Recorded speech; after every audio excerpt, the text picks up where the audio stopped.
نبی پاک صلی اللہ علیہ وسلم نے اللہ سے فاقہ مانگ کے لیا، یا اللہ ایک وقت روٹی دے، ایک وقت کا فاقہ دے، مانگ کے لیا نبی پاک مانگ کے۔ حضرت ابو ہریرہ فرماتے ہیں مجھے بھوک لگی، میں حضرت عمر کے پاس گیا، ان سے مسئلہ پوچھا۔ ان کا رواج تھا جب میں مسئلہ پوچھتا تو پہلے روٹی کھلاتے۔ تو نبی پاک صلی اللہ علیہ وسلم کے صحابی حضرت ابو ہریرہ رضی اللہ تعالیٰ عنہ فرماتے ہیں میں نے حضرت عمر سے مسئلہ پوچھا، میں نے کہا حضور مسئلہ بتائیں، تو کہتے پہلے ان کی عادت تھی جب میں مسئلہ پوچھتا تو روٹی بھی کھلاتے، آج انہوں نے مسئلہ ہی بتایا ہے، روٹی کوئی نہیں کھلائی۔ تو مجھے کہنے لگے ابو ہریرہ تو سوچتا ہوگا روٹی نہیں اس نے پوچھی، تو نے کب سے کھانا نہیں کھایا؟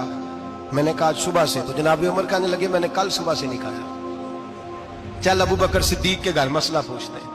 کہتے جناب صدیق اکبر کے دروازے پہ گئے، جا کر کے ان سے مسئلہ پوچھا۔ ان کی بھی عادت تھی جب کوئی مسئلہ پوچھنے جاتے تو دسترخوان بچھا لیتے، کہتے آؤ روٹی بھی کھلاتا ہوں مسئلے بھی بتاتا ہوں۔ کہتے ہیں گئے تو انہوں نے بھی مسئلہ بتایا، روٹی کوئی نہ پوچھی۔ تو کہنے لگے عمر ابو ہریرہ تم لوگوں نے کل پرسوں سے نہیں نہ کھایا ہوگا، اور ابو بکر کو 4 دن گزر گئے ہیں، تھوڑا سا دودھ ملا ہے یا کھجور ملی ہے، روٹی کوئی نہیں ملی، چلو در رسول پہ چلتے ہیں، آؤ حضور کی بارگاہ۔ کہتے ہیں نبی پاک کی بارگاہ میں آئے، حضور نے چہرے دیکھے، کریم سے مسئلہ نہیں پوچھنا پڑا۔ میرے مصطفیٰ کریم نے فرمایا بھوک لگی ہوئی ہے تم تینوں کو، 3-4 دن ہو گئے؟ اللہ کے رسول نے فرمایا مجھے پورا ہفتہ ہو گیا ہے۔ سبب کچھ اور ہے جس کو تو خود سمجھتا ہے، زوال بندہ مومن کا بے زری سے نہیں۔ فرمایا حضور نے 3 دن بیت گئے، چلو۔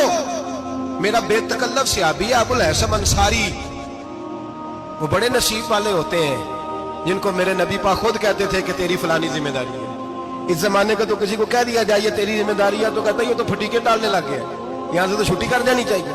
خوش ہوتے تھے صحابہ کہ ہماری ذمہ داری لگی۔ کہتے ہیں حضرت ابو الحسن انصاری کے گھر گئے، نبی پاک نے فرمایا بھوک بڑی لگی ہے کھانا لا۔ کہتے ہیں حضور نے اسے کہا تو اس آدمی کو تو وجد ہی ہو گیا، اس نے کہا میرے اتنے نصیب کہ حضور کا یہ کھانا کھلا۔ آؤ دیکھو دنیا والوں، آج جو سب سے زیادہ عزت والا ہے وہ میرا مہمان بنا ہوا ہے۔ فرماتے ہیں وہ دوڑے گئے، بکری اٹھائی، ذبح کی، بیوی کو کہنے لگے روٹی تیار کر، ادھر کھجوریں توڑی، انگور توڑے، کہنے لگے حضور آپ جب تک تناول کریں تب تک کھانا پک جاتا ہے۔ حضرت عمر کہتے ہیں روٹی پک کے آئی، بڑا پیارا گوشت، بڑا اچھا سالن، بڑا خوبصورت خلوص والا کھانا۔ فرماتے ہیں میں نے بڑا ہی کھایا۔ نبی پاک نے نا ایک روٹی لی اور چھوٹی چپاتی، تھوڑا تھوڑا سالن کونوں سے، اور جب نبی پاک نے کھا لیا تو حضور کی آنکھوں میں آنسو آئے۔ حضرت عمر کہنے لگے حضور روئے کیوں؟ نبی پاک نے فرمایا سوچتا ہوں 7 دن کے فاقے کے بعد کھایا ہے، پر ڈرتا ہوں رب اس کا حساب پوچھے گا تو جواب کیسے دینا ہے، اس کا حساب بھی تو دینا ہے نا جو کھایا ہے۔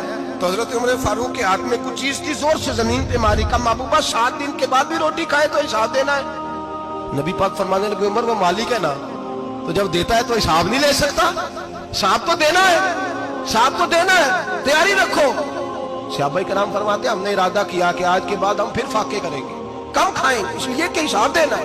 میرے بھائی وہ فاقہ کشی کرتے تھے، ڈرتے تھے۔ یہاں تو لوگ کھا کے بیمار ہیں، کھاتے جا رہے ہیں، سوتے جا رہے ہیں، کھاتے جا رہے ہیں، سوتے جا رہے ہیں۔